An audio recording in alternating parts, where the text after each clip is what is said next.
Yo, day three of losing my mind. So basically, today we're gonna focus on our caloric deficit and how I'm trying to maintain like getting shredded right now. I'm eating at 2,600, like around like 2,600 calories. I'm not like keeping like super strict track of it or anything. So we'll just put like between 2,400 and 600. We're doing about 45 minutes of cardio minimum today. Like every single day. I do 10% incline, 2.5 speed. I pull on podcasts, I watch YouTube and stuff like while I'm doing that at Planet Fitness. But I'm doing this at the end of my lifts though. So I'm doing this like late at night around like 11 or 12. I didn't do it tonight because the schedule got messed up. So this is like my average day, like on what I do in every single day, like during the weekdays. 24 to 2,800 or 2,600 calories. Whenever I'm training, I'm doing 2 sets of 8 every single muscle movement. Not overly fatiguing myself because I'm currently natty. So whenever I start taking any healing peptides like BBC 157 and stuff, I can probably up my frequency. Maybe do 3 sets of 8. I'm not gonna up the frequency too high because obviously I still have like I still have recovery to do, especially if I'm not on like 350 test or anything, which I want to do in the future. But anyways, besides the point. 2 sets of 8 each movement.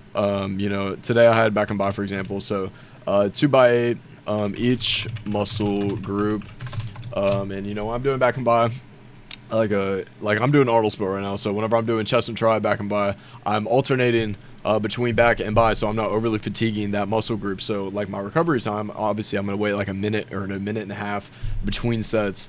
So whenever I wait, I can just like deduct the waiting a little bit. My central nervous system is still gonna need time to recover.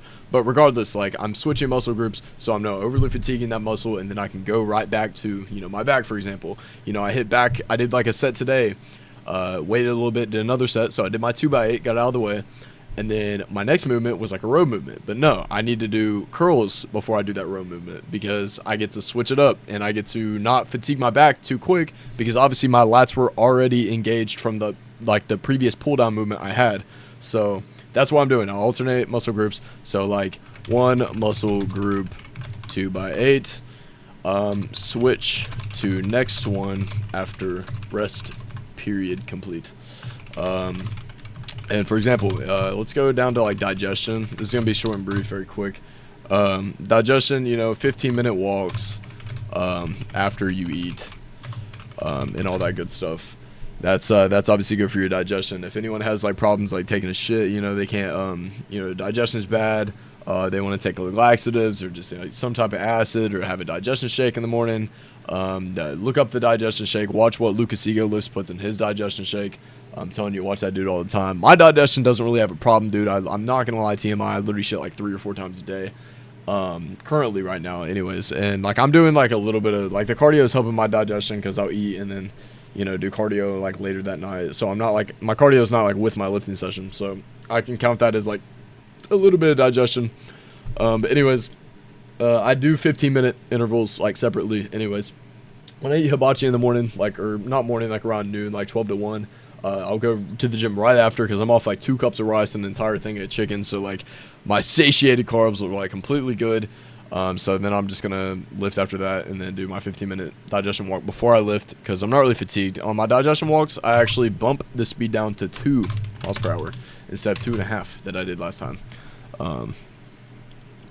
Reason why is just more casual. Like I'm not like running like exponentially or like not running, but like walking, like speed walking. Like I'd say 2.5 is a little bit more of a speed walk. 2 miles per hour is super casual. I'm only doing it for 15 minutes, so I'm pulling up like a short video or something, like short brief YouTube video, or just like rewatching, like I don't know, just checking notifications or whatever. So I'm not occupied as much doing that. And yeah, it's basically my whole protocol for now. Otherwise, in training, I'm just doing posing, breathing techniques, all that stuff. All the extra soft maxes. I'm tanning, every day. So yeah, get out in the sun, bro. As simple as that. That's currently like the protocol. A lot of it comes down to genetics at the end of the day. But that's like kind of what I'm doing right now. Everything else, I'll get into more. Like this will be a more in-depth video probably in the future. Let me know if you want like any more tips. But I mean, that's literally like all I got right now on form and stuff. Like I can go over form. I can go over ab training. Any, I don't know, probably pepperoncinos whenever I get them. stuff like that, because I'll be super open about like all the usage and, you know, how to do it. I just want to educate people on that as well, because at the end of the day, bro, this is the new gen. Anyone cares about the natty card, you know, sorry, but, you know, being natty sucks ass. Like, I don't enjoy being natty. I enjoy like the card of being able to say I'm natty, but I think at the end of the day, I'm getting so many fake natty allegations. It's like I enjoy that. That's a compliment, you know what I mean? But like, it's a compliment until you're just like constantly just like, wow, like, dude, you had to cheat to get there, you're lying about it. And I'm just like, bro, I'm not lying about it. I was like, if you guys want to find out if I'm lying about it, let me hop on and you will see my physique after I hop on. I promise it will be a different. It'll be for the better, be for the worse. I don't know. You know, I could get a bunch of fucking acne if I run tests, or I could be balding, you know what I mean? And people will be like, oh, he's on a low dose cycle. I can do blood work, bro. I promise you, I don't care. I'll do blood work right before I hop on gear. I was planning to do that anyways, just so I can just, you know, kind of show people like before and after results, you know, show them what test does to my body. You know, anyone can go, you know, between there. I'm just going to do like a low dose probably. So do the U-bank method. But anyways, yeah, that's about it, bro. Life's crumbling, but we're just going to stay consistent, you know. We post every single day. You know, quick short form content videos. That's the trend right now. Let's do the Dorian Sriracha method. So, oh, and also before I get off here, I know you guys saw in the background the quick GLP-1 stuff. This is currently unopened. I'm selling this to my boy. So, yeah, I know you saw that. I know you thought I was lying directly to y'all's faces. Vitamin MK7. It's a vitamin, bro. And then also, Ultra Nox. It's just nitric oxide, my boy. So, yeah, the GLP-1 stuff. I'm not gonna lie. I do not know if this even works. I mean, anything taken orally, if it's supposed to be Retta, I have no idea if it works. So, we're about to find out. I'm gonna ask my friend if it does work. But yeah, anyways, I'll see y'all boys.